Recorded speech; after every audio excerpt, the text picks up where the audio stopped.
પ્રમુખ અને કાયમી આપણી વચ્ચે ભાઈચારાથી જીવન જીવતા એવા માનીય શ્રી અંબાભાઈ સોયગામથી પધારેલ સરપંચ શ્રી રામસિંહજી, ઉપસ્થિત ગણેશભાઈ, મૂળજીભાઈ, બાપજી, આપણે પીરાજી, ગણેશજી, રામજીભાઈ દેસાઈ, શંકરભાઈ ઠાકોર, અમારા ગોલકથી પધારેલ શંકરભાઈ સરપંચ શ્રી મહાદેવજી, ઉપસ્થિત તમામ વડીલો, આપ જાણો છો કે તાલુકા અને જિલ્લા પંચાયતની ચૂંટણી આવી છે.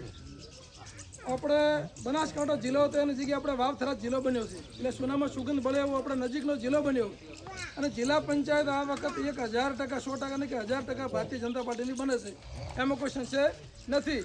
તો આપણા પ્રતિનિધિ મંડળ ત્યાંથી થાય, નાનું મોટું કામ હોય તો ફરજીને આપણે દુદાજીને કહો કે દુદાજી મારો કામ છે તો તરત કામ થાય. અને દુદાજી અને અંબાબીનો સ્વભાવ જ એવો છે, ખરેખર આપણા બંને ભાઈ જ છે. આપણે રાજપૂત પોતે વેજિયારે પણ આપણા પરિવાર જેવા છે, બધા ભાઈ જ છે.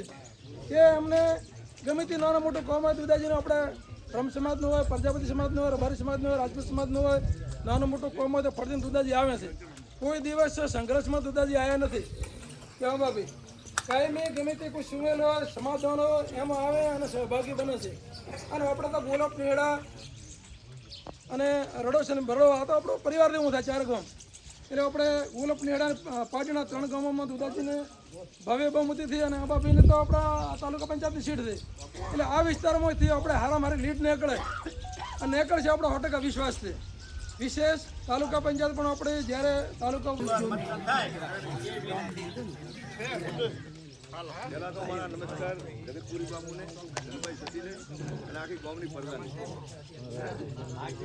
બોલો મુનીસર મહાદેવ જય, બોલો જગતપુરી દાદા કી જય, બોલો ધનભાઈ સતી કી જય, બોલો ગામ ખેડાના બધા જેટલા આ ગામમાં નાના ને મોટા છે એમની જય. હવે આજે અહીં જિલ્લા પંચાયત ને તાલુકા પંચાયતની ચૂંટણી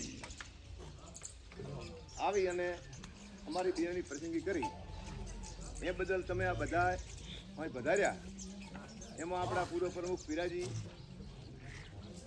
અમારે મૂળાભાઈ ત્યાં ભરડવાથી પટેલ આવ્યા છે, સરપંચ રામદીભાઈ, રામસિંહ સોયગામથી, બીજા મારા ભેગા આવ્યા, બીજા બધા ગામના નાના મોટા ભાઈઓ, કોઈ કાકા થતા છે, કોઈ ભાઈ થતા છે, કોઈ મારા દીકરા થતા છે. હું ભરડવાનો વતની છું, પણ ગોલક કે નેહરુ કે પાટણ મેં તો એવું એક પાસે કશું કોઈ એમ નથી રાખ્યું કે પાટણ ખેતું ને નેહડું ઢુકડું ને ગોલક ઢુકડું. મેં ગોલક નેહડું ને પાટણ અને મુનીસર મહાદેવ આપણા. અને બીજું હું નાના મોટો થયો છું, વધારે કારક ગોલક નેહડા પણ મારા ભાઈ બધા આવ્યા છે. પૂછી દો કે દુદાજીનો સ્વભાવ શેઠથી કેવો કે ભલે કોઈ કદી કોકને કોક આગા પાછો તો સમાધાનમાં આવ્યો છે, પણ ફોન કરીને પોલીસને મને નહીં કીધું કે ફરિયાદ ફલાણાને લેતો ને ફલાણાને મત લેતો. ખૂબ મચ્યો છું, ખૂબ આમ અહોડા પાડ્યા છે, કોઈ મોન્યું છે નહીં મોન્યું, પણ સમાધાનમાં હું. પછી બીજું કે મારા વિચારો જ શેઠથી એવા કે મારા ગામમાં અત્યારે ઈજા એમ કહે છે કે દુદાજી નેહડા ગોલકમાં પાઘડી, મારા ભાઈઓ આગળ પાઘડીનું હોય, મારા ભાઈની આગળ આ બધી વસ્તી આગળ પાઘડી મોમ કરતો મને શું હતો? અરે તમે તો તમારી ગાડી જાતી હોય તો ગાડીમાં નથી લેતા, અને હું તો વાવથી આવતો ને, અને કદાચ પાડણનું હોય ને તો કઈ વાર મેળવા આવ્યો છું, નેહડાનું છે મેળવા આવ્યો છું, કોઈ ગામથી કોઈ આવતું છે રોડો કે અમે મેળવા આવ્યો છું. મારી ગાડીમાં ધૂળ ચોય છરતી છરે તો મારા છોકરા હવાનો છેરીનો. એટલે હું આ રીતનો મોડો છે, નોનો હતો નથી શું. અને મારે વોટ લેવાનો છે અને મારી પાઘડીની શરમ રાખવાની છે. 30 જણા છે, 30 જણા જિલ્લા પંચાયતમાં આપણી, તો એ બધા બોડા માથાવાળા છે. અને એક જ મારે પાઘડીવાળા મને ટિકિટ આપી, હું તમારો છું અને તમે છો. એટલે મારી હું હવે વળીને કાંઈ ચૂંટણી લડવાનો નથી. પહેલી અને સહેલી ચૂંટણી મારી છે.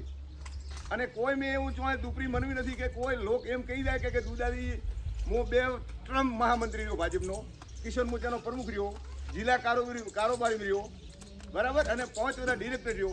જે નાના મોટું કોઈ કામ કર્યું કીધું છે એ મેં કર્યું છે. પણ ચૂંટણી લડવાની પ્રક્રિયા અને વહેલો વોટ માંગવાની પ્રક્રિયા મને હવે હાલને ફરે મને આલી આ ભાજપ. એટલે તક આવીને આલી, પણ તમને તક આવી છે કે મને વોટ આપો. હું એક એ રીતનો મોણો છું કે મને ખૂબ તમારામાં વિશ્વાસ છે. વિશ્વાસ મેલા ચીટ પછી કોઈને પછી હું શું એવો મારે નાના ભાઈ નથી, પણ મારા દેવડા પ્રમુખ થઈ ગયેલો છે તાલુકાના. પણ આ માણસે કોઈનું ખરાબ કર્યું નથી ચોય. અને મને ખબર છે કે મારા દલિતોનું કોઈ કોમ હોય ને તો અંબાજીનું વજન પડે દલિતોનું. ગમે એ ગામડામાં જવાનું હોય ને તો હું ફોન કરું કાળી રાતે, તમારે પ્રમુખ સાહેબ મારા ઘણું આપવું પડશે, મારા ગામના દલિતને ફલાણી તકલીફ ફલાણે થઈ છે. અને એ માણસ આવ્યો છે, કોમ કરાવ્યું છે, માથે બેસીને ખોટી છો છે, દુધાજી આવે તમે કરો બધું. અને કોઈક અમારામાં જો કાકા પાછું શું છે એક્રોસિટી બીજી કોક બોલી જાય આ ના હોય તો ફોન કરો તાર અમે ફોન કરે કે ભાઈ તમે ઘણી વાર પોલીસને કે રાખશો, કોઈ વધો નહીં, હું જોઉં ત્યાં સમાધાન કરાવીને પૂરું કરાવ્યું. એટલે અમે બે વ્યક્તિ એવા છો. અને બીજું કે ધારો કે કોંગ્રેસ વાત કરી ભાષણ કરવાનું હોય તો નહીં તો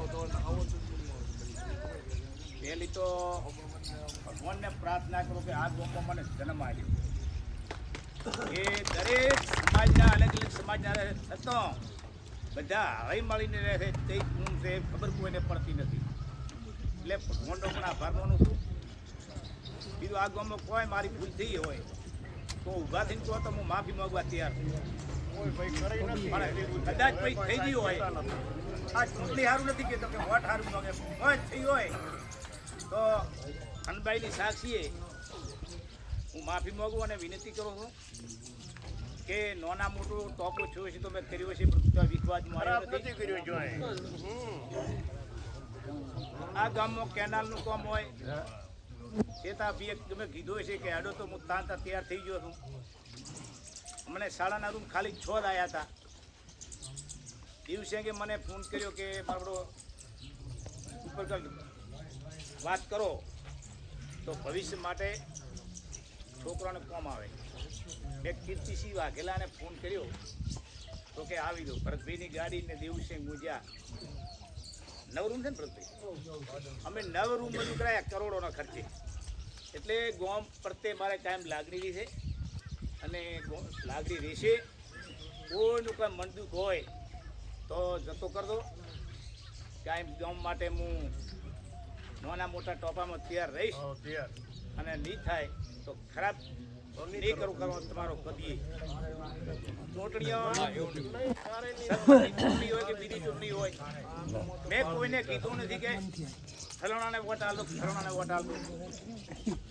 હવે માણસોને એવું શું હોય કે 2-3 વખત હાર્યો હોય ને કદાચ વોટ થઈ ગયો. મેં કદી કોઈને કીધું અને કોઈ એમ કહે કે ઓબાપીએ શંકર ખેમાને એમ કીધું છે કે વોટ આલો તો આપણે ધર્મ નાખો પીરાપી ના તો એક વાત કોઈ એવું મનમાં ભરાવતા હોય તો મનમાં જે દૂર કરી નાખજો. અને બધાને વિનંતી કરું છું કે 26 તારીખે મતદાન છે. બધા ખેતરમાં રહેતા હશો, લગ્ન ગાળો હશે. આપણા ગામમાંથી મારો મતદાર છે જીતવાનો. જો આપણા ગામમાં આગા પાછો જો તો હું હારી જઈશ. મને હારવા ન દેવો હોય તો તમે બધા ઓબાફી છો. ઓબાફી લડે છે એવી મહેનત કરી અને 26 તારીખે મતદાન કરાવ દો. એ દિવસે જોઈને જવાનું હોય, મુંબઈનું હોય તો ટાઈમસર આવી જાદો અને મતદાન કરાવ દો. ફરીથી બધાને રામ રામ કે એ દિવસે ખૂબ મતદાન થાય એવી તમને વિનંતી કરું છું. અને ફરીથી કોઈ મારી ભૂલ હોય તો હું માફી માંગુ.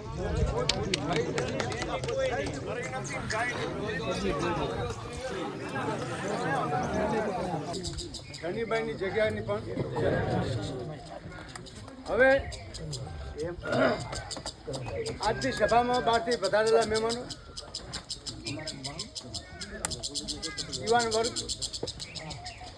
હવે મારે એટલું કેવું છે કે આપણું ગામ લગભગ કાયમી ભાજપી રહ્યો છે. અને આટલા ગામોમાં તમે જુઓ તો બધાનો મતદાર પાટણ ઉપર હોય ભાજપનો. એટલે આખા ગામને મારી નમ્ર વિનંતી કે આપણા બે જે નેતાઓ છે એઓને વિજય બનાવી અને આપણે ભેગા રહી, વિજય બન્યા પછી પણ ભેગા રહી અને ગામના વિકાસની અંદર સાથ સહકાર આપો. અને આવતી ચૂંટણીમાં પણ કોઈને કેવું ન પડે કે ભાઈ તમે કોઈ નથી કર્યું એવું ન થવું જોઈએ. એટલે તમારો ઝંડો અખંડ રહે એટલે એટલો લમણો રાખજો